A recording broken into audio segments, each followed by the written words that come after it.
লাড্ডু শুধু একটি মিষ্টি নয়, আমাদের শৈশবের স্মৃতিও বটে। লাড্ডু দেখলেই যেন ছোটবেলার কথা মনে পড়ে। তাই তো আমি ছোট ছোট ভাইদের খাওয়ানোর জন্য রাখি বন্ধন স্পেশাল লাড্ডু নিয়ে চলে আসলাম। আর এই লাড্ডুটা বানানোর পর আমার ভাই প্রথম খেলো। ভাই খেয়ে এতটা খুশি হয়েছে, সেটা দেখে আমি মনে মনে ঠাকুরকে ধন্যবাদ জানালাম। আমার কষ্টটা সার্থক হয়েছে। একবার দেখলে যে কেউ বানাতে পারবে। প্রথমে 2 লিটার দুধ নিতে হবে। দুধে বয়েল এসে গেলেই গ্যাসটাকে বন্ধ করে 2 টিস্পুন ভিনিগারের মধ্যে 2 টিস্পুন জল মিশিয়ে দুধটাকে কেটে নিতে হবে। এখানে আপনারা ভিনিগারের পরিবর্তে লেবুর রসের ইউজও করতে পারেন। এই দুধটা কাটতে কাটতে আমার একটা ফেমাস ডায়লগ মনে পড়ে গেল। লোক বলে না, দুধ কা দুধ আর পানি কা পানি, এখন সেটাই করে নিতে হবে। তারপর ছানাটাকে একটা ছাঁকনির উপরে সেকে নিতে হবে। এত সুন্দর ছানার জলটা ফেলে দেওয়ার প্রশ্নই ওঠে না।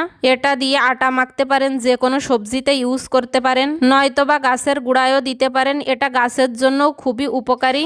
এরপরে ছানাটাকে ভালোভাবে ধুয়ে নিতে হবে। তারপর এর এক্সট্রা জলটা ঝরিয়ে একটা প্লেটের মধ্যে নিয়ে নিতে হবে। আর ঠিক এভাবে হাত দিয়ে একটু গুঁড়িয়ে নিতে হবে। তারপর হাতার সাহায্যে এভাবে ম্যাশ করে সাইডে রেখে দিতে হবে। এবারে ফাইনালি মিষ্টিটা বানানোর জন্য একটা প্যান নিয়ে নিতে হবে। এবারে প্যানের মধ্যে একটু জল দিয়ে জলটা গরম করে নেওয়ার পরে দুধটা দিয়ে দিতে হবে। এখানে আধা লিটার ফুল ফ্যাট দুধ আছে।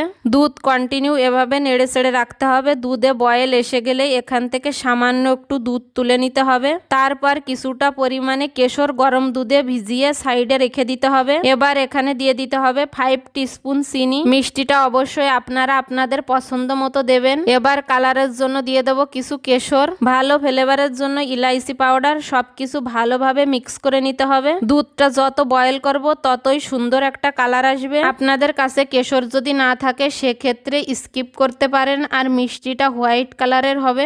এখন ম্যাশ করে রাখা ছানাটা দিয়ে দিতে হবে। আপনাদের কাছে যদি এরকম নন স্টিকের প্যান থাকে তাহলে মিষ্টিটা ওতেই বানানোর চেষ্টা করবেন। নর্মাল কড়াইতে বানালে এটাকে কন্টিনিউ নেড়ে চেড়ে বানাতে হবে, না হলে নিচে লেগে যেতে পারে। এখন ঠিক এরকম ঘনত্বে গ্যাসটাকে বন্ধ করে দিতে হবে। এই মিশ্রণটি আধা ঘন্টা প্যানের মধ্যেই ঠান্ডা হওয়ার জন্য ছেড়ে দিতে হবে। এখান থেকে পরিমাণ মতো মিশ্রণ হাতে তুলে নিতে হবে আর হাত দিয়ে প্রেস করে করে একটা গোল শেপ দিয়ে নিতে হবে। সেম প্রসেসে সবগুলো লাড্ডু বানিয়ে নিতে হবে। এই মিষ্টি খাওয়ার পরে ভাই মিষ্টি খেয়ে বলল, আমি যতটা খুশি হয়েছি রক্ষাবন্ধনের দিন তোকে গিফট দিয়ে ততটাই খুশি করে দেব। জানি না কি গিফট দেবে।